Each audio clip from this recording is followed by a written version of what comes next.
que veo. La primera es, y son al mismo tiempo, la primera es, ¿están los argentinos condenados a vivir bajo la sombra del general Juan Domingo Perón?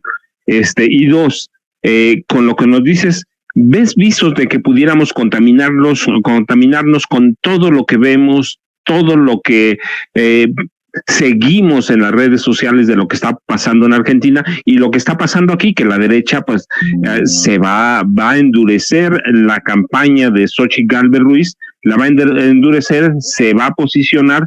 ¿Tú ves que podamos contaminarnos? Te digo, pero es una pregunta, y la otra es, ¿están los argentinos condenados para siempre a Perón? Mira, yo creo que ahí esos grandes liderazgos, muchos dicen que aparecen cada 100 años, ¿no? Y ya toca un nuevo liderazgo renovado también en Argentina después de un Juan Domingo Perón y una Evita Perón, una Evita Duarte, además mi compañera de apellido, ella se apellidaba Duarte, Evita Perón. Sin embargo, bueno, estos liderazgos dejan, ¿no?, muchísimos antecedentes en la Constitución del Horizonte que se quiere construir y que se está dado. Hay un dejo de nacionalismo también ahí, progresista, ¿no?, que avanza.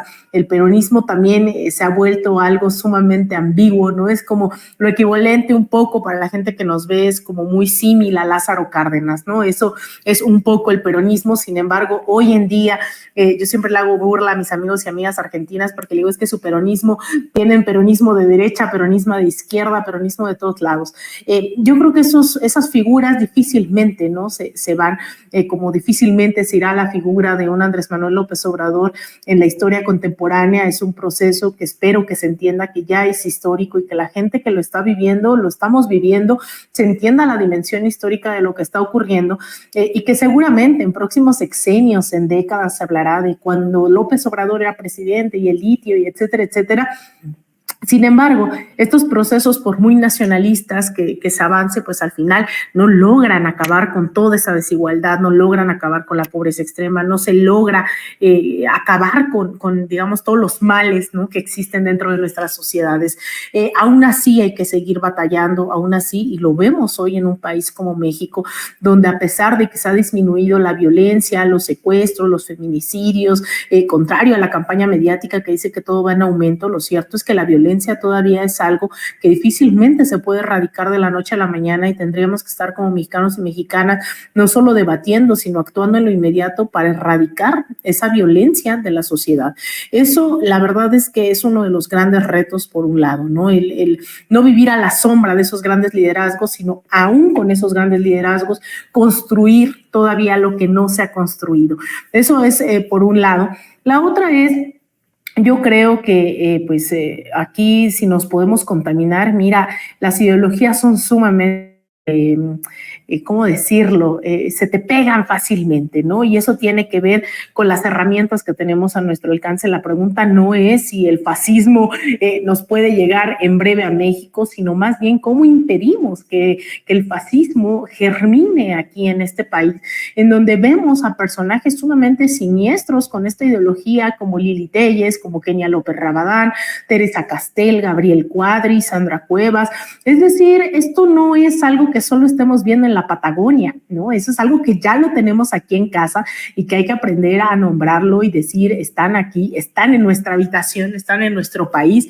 El tema es cómo evitamos que otra gente crea que la salida a la crisis de violencia, la desigualdad, la pobreza son estos personajes, son los Eduardos Verástegui, son estos hombres, mujeres, ¿no?, que tienen una ideología no solamente individualista, sino totalitaria, autoritaria, ¿no?, como lo es Sandra Cuevas, antidemócratas, como lo es, por ejemplo, que esta mujer, se me fue su nombre, esta diputada de la Ciudad de México, América Rangel, ¿no?, que cuando fue el golpe de Estado en Perú, ella decía que los peruanos estaban haciendo su sueño realidad, poniendo a su presidente tras las rejas, ¿no? O sea, como ese tipo de cosas ya existen, ya son una realidad.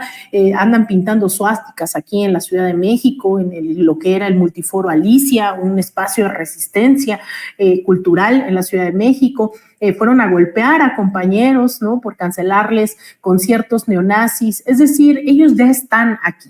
ya están, digamos, asentados en ciertos espacios, lamentablemente hasta de representación popular existen. Sin embargo, es cómo disputamos esa ideología desde la izquierda, cómo convencemos a las y los jóvenes que lo que están viviendo no es una voluntad de un hombre en la presidencia, sino la suma de las luchas históricas en este país que permitieron que se abriera una primera gran puerta en este país para avanzar en muchos rubros. Sin embargo, yo insistiría, hay mucho por hacer y uno de ellos es pensar cómo hacemos que la izquierda no solo sea vigente, sea tema de discusión, sino sea una praxis política congruente del día a día dentro de todos los espacios en los cuales nos desenvolvemos. ¿Cómo llevamos la izquierda a las escuelas? ¿Cómo llevamos la izquierda y los planes de justicia social a las fábricas? ¿Cómo avanzamos sin creer que es golpeteo cuando hacemos críticas, ¿no? En lo que hace falta, yo siempre digo, hace falta una reforma tributaria, hace falta unos grandes debates nacionales sobre qué política de seguridad podemos implementar ante la atrocidad de lo que hacen grupos del crimen organizado. Nos hace falta debatir más sobre feminismo y las declaraciones del presidente ayer y hoy son prueba de ello, ¿no? Cómo tenemos que avanzar en repensar lo que implica no solamente el derecho de la comunidad de la diversidad sexogenérica, sino cómo hacemos que esto se vuelva parte también de las demandas de la población en este país.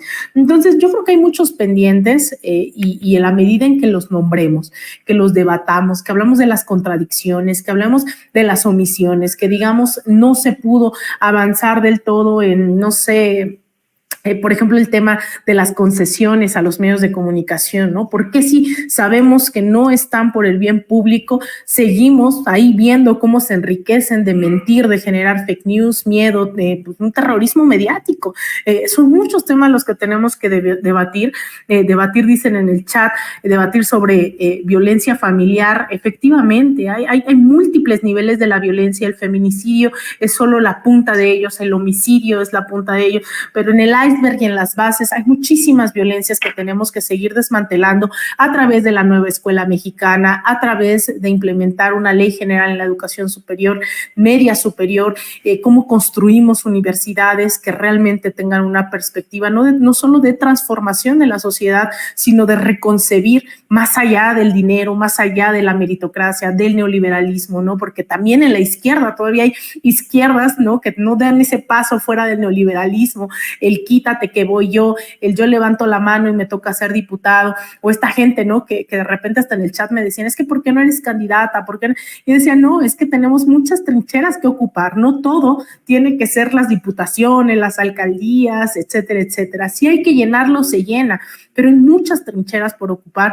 Una de ellas es la trinchera mediática y por eso es tan importante y estoy tan agradecida con la gente que se conecta, que nos sigue en nuestros nuevos proyectos, que comenta, que hace suya la información y estos espacios, porque la trinchera mediática es sumamente importante. Yo creo que, y yo siempre lo digo en talleres de formación política, creo que el primer escalón en la toma de conciencia revolucionaria, el cómo te estás informando, y por informarse no solo en los medios de comunicación, sino cómo te informas con el vecino panista, con la vecina morenista, con el vecino apático, con la vecina tal, ¿no? O sea, en la comunidad, cómo entiendes el mundo. Y ahí los medios de comunicación juegan un rol fundamental, porque ahí podemos generar conciencia. Entonces, doblemente agradecida estoy siempre con la audiencia, incluso cuando no está de acuerdo conmigo y me viene a decir revoltosa y feminista que saco mis martillos y demás, pues la verdad a mí me encanta leerles. También ha cambiado la lógica de la comunicación,